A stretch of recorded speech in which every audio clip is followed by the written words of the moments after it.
नमस्कार।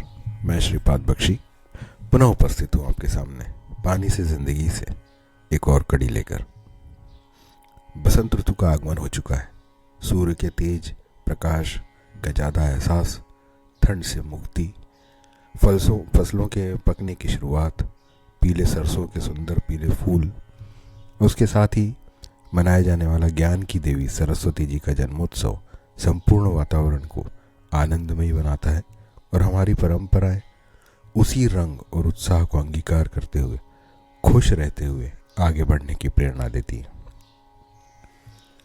इस आनंदमयी प्रेरणादायी स्फूर्ति भरे वातावरण में जब उत्साह अपने चरम पर हो, तब ज्ञान की देवी सरस्वती जी की आराधना और उपासना से जुड़ने के लिए इससे उपयुक्त समय नहीं हो सकता।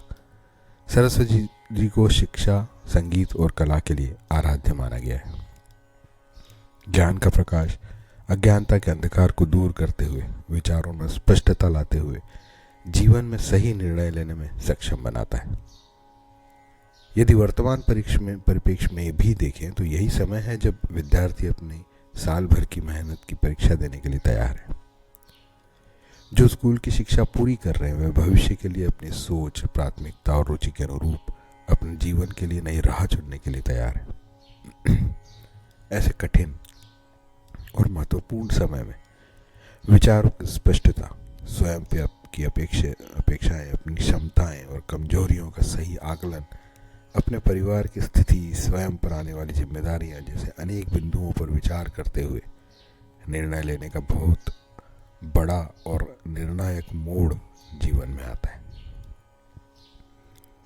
पर क्या वर्तमान शिक्षा प्रणाली और अन्य माहौल एक नौजवान लड़के या लड़की को इस प्रकार के निर्णय लेने में सक्षम बना रहे हैं क्या?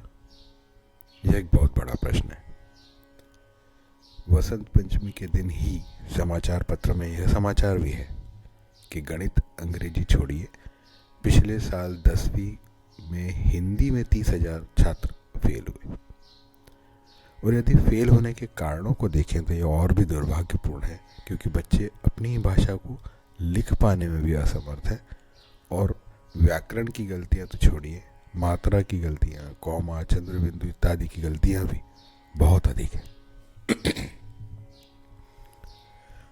वर्तमान शिक्षा प्रणाली पर बहुत गंभीर विचार मंथन और बड़े परिवर्तन की नितांत आवश्यकता है।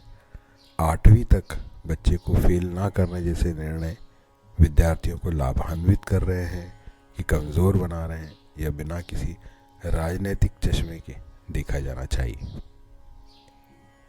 आज की स्थिति में बगैर मजबूत आधार के बड़ी इमारत बनाए जाने जैसे कार्य हम शिक्षा के क्षेत्र में कर रहे हैं। स्कूली शिक्षा पूरी कर चुका विद्यार्थी मूल विषयों व भाषा को मूलभूत रूप से समझ सके और नैतिक रूप से इतना परिपक्व हो कि स्वयं, परिवार, समाज और देश के हित अहित को समझ सके, इतनी तो शिक्षा से अपेक्षा रखनी ही होगी। और यदि ऐसा करने में सबसे कमजोर बच्चा भी अक्षम है तो यह इस तंत्र की कमी है, उस विद्यार्थी की नहीं। हमारे देश में लक्ष्मी जी और सरस्वती जी दोनों ही पूजी जाती हैं और दोनों का आशीष बना रहे ऐसी प्रार्थना की जाती है। पर वर्तमान तंत्र में लक्ष्मी जी के माध्यम से सरस्वती जी की प्राप्ति के लिए ललायत करता है। यथार्थ में सरस्वती जी के माध्यम से प्राप्त की हुई लक्ष्मी जी स्वयं, परिवार, समाज व देश के लिए हितकारी होगी, यह निश्चित है। जय हो, नमस्कार।